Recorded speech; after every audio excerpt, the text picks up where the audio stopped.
evidentemente había mucho arte político, pero había una cierta tendencia a un descrédito al arte politizado, que luego, una vez retomo relación con el mundo del arte, veo que actualmente ha cambiado completamente, ¿no?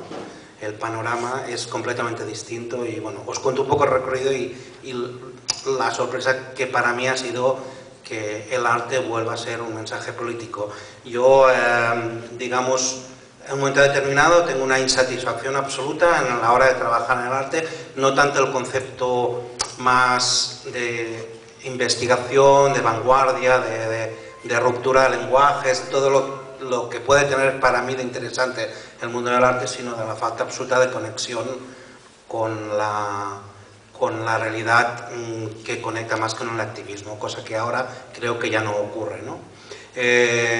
Esa ruptura es ruptura, es decir, yo dejo de... Bueno, no es verdad. Digamos, intento dejar de trabajar profesionalmente en el mundo del arte y por caminos un poco extraños, pues acabo trabajando en la cooperación al desarrollo, teniendo en cuenta que también está muy distorsionada la imagen de la cooperación al desarrollo por la acción humanitaria, un campo muy necesario, pero yo siempre me he intentado meter en una cooperación desde una idea política, cooperación como política y cooperación como política de izquierdas. Es decir, yo siempre que he podido he trabajado con ONGs de izquierdas y trabajan desde una perspectiva de izquierdas. ¿Vale? Eso lo quiero dejar claro porque a veces parece que cuando te metes en el mundo de la cooperación entras en el mundo de lo humanitario y pierdes la perspectiva política. También esta visión está cambiando actualmente porque campos como en los que yo he trabajado, como la soberanía alimentaria, por ejemplo, sí que está muy metido en los ambientes de cultura, en los debates de cultura, y el tema que se ha puesto ahora mucho de moda de los refugiados y refugiadas, que bueno, no digo que esté mal que esté de moda, pero que también es bueno saber un poco de lo que estamos hablando, ¿no? También es verdad que cuando yo empecé en el mundo del arte tampoco quería especializarme en nada ni quería dedicarme a la academia. Creo que eso creía una cosa que ahora actualmente confirmo, que esto me vendría de mayor, y ahora estoy empezando a plantearme si debo hacer una tesis o así, restituir conocimientos que he conocido sobre la práctica, ¿no? Yo he trabajado derechos humanos, feminismo, soberanía alimentaria, construcción de paz. Actualmente estoy en Barcelona, por casualidad, pero estoy en la oficina por la no discriminación.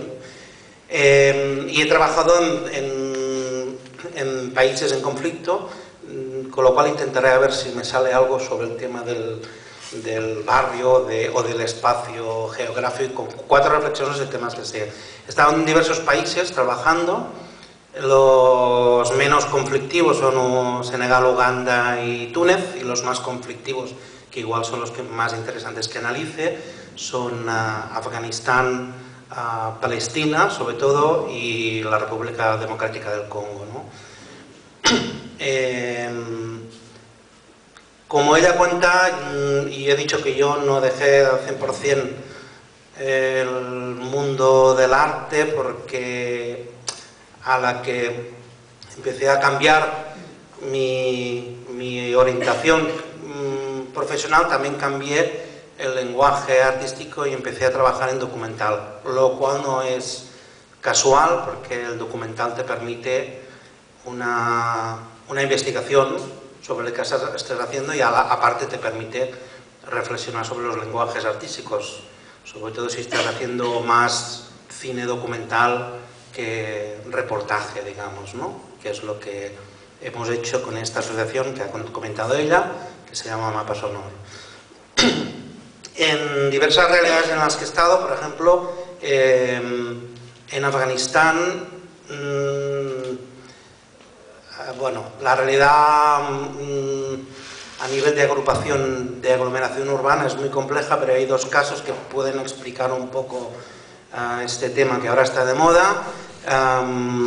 Yo llegué al Afganistán justo después de la caída de los talibanes, y primero fui a un campo de refugiados y refugiadas en Pakistán. en Peshawar. Luego entré en Kabul y fui a un campo de desplazados internos. Esta diferencia parece que no se aprecia mucho actualmente. Todo el mundo trabaja en campos, se llaman campos. Vamos a trabajar en campos de refugiados. Hay que decir que desde lo que yo he visto, los campos de refugiados es una situación tremenda. He visto situaciones tanto en Afganistán como en Palestina, como en Congo, en Uganda también. Pero podríamos decir que comparativamente, y no se puede generalizar nunca, porque las agrupaciones humanas que se derivan de un conflicto no tienen ninguna tipificación, pero los desplazados internos es una situación generalmente mucho más calamitosa que la que viven los refugiados.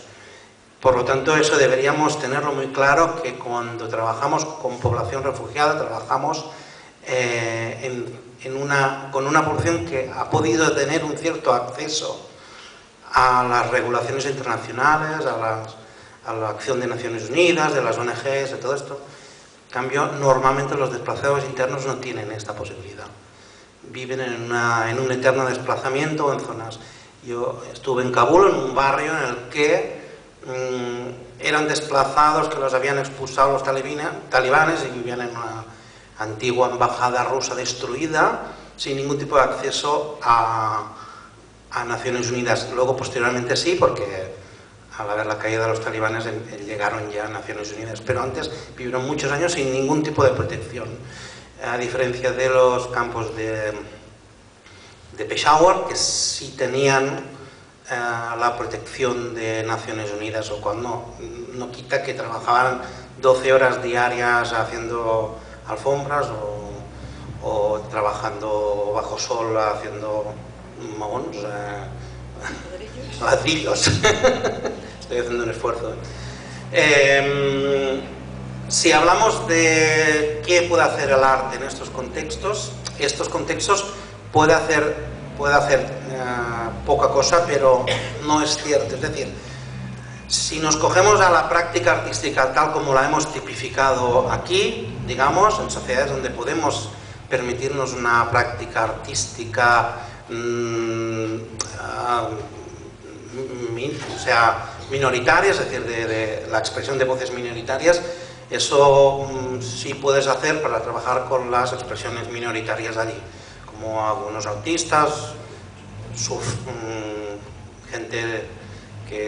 proyectos que se hacían para skaters de Kabul y todo esto, pero esos son proyectos que sí existen, pero es una minoría. Pero si tú vas a la expresión cultural, que significa para expulsar un poco, para ir más allá de la vida productiva y reproductiva, ir a una vida que les sirva para desde la expresión, poder hacer un camino de expiación o transformación, como le digamos así. En Afganistán yo diría que es la cultura popular la que juega ese papel, una cultura que aún continúa viva.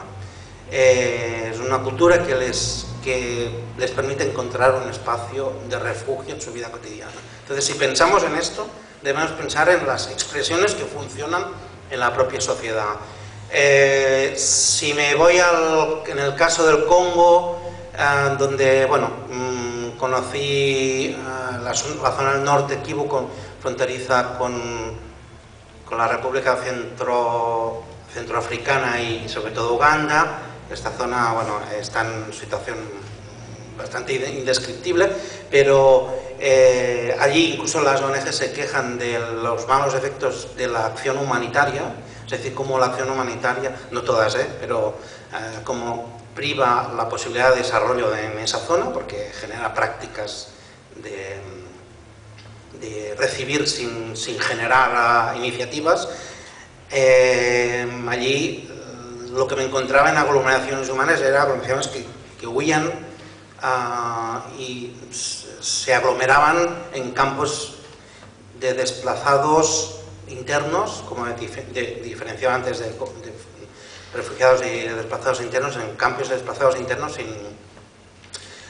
acogidos por las otras comunidades y en general pues víctimas de los 28 o 29 grupos armados que se mueven por